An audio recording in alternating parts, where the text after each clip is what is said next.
Hi guys, welcome back to my channel.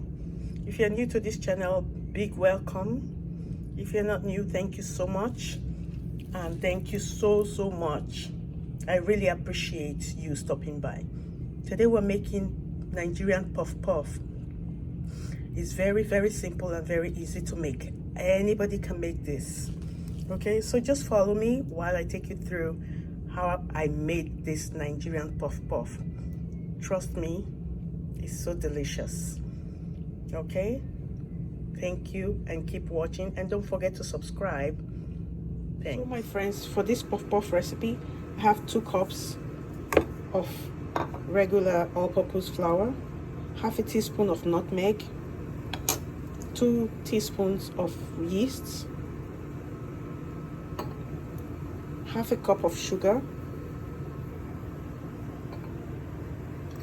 half a teaspoon of salt,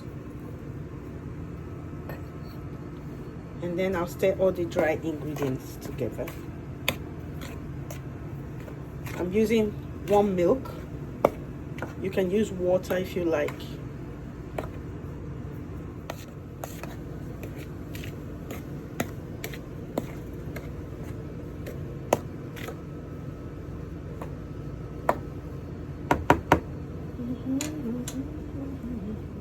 So I have some warm milk here, just pouring it in, and I'll mix. This warm milk helps to activate the yeast. Okay,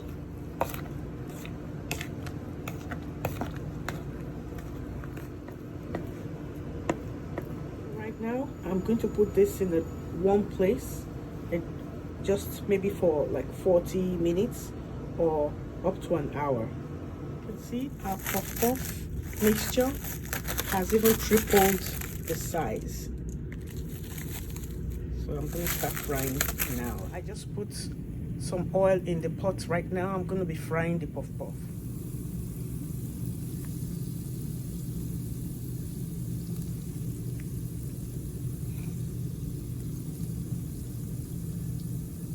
As far as I'm concerned, I think puff puff is about the easiest snack anybody can make. Okay, so when it's golden brown, I'm just gonna take them out of the oil. So my friends, our puff puff is ready. So I have to try one now and see what it tastes like. Oh, so good. Guys, please try this and let me know what you think. Thanks for watching, and I'll see you in my next video.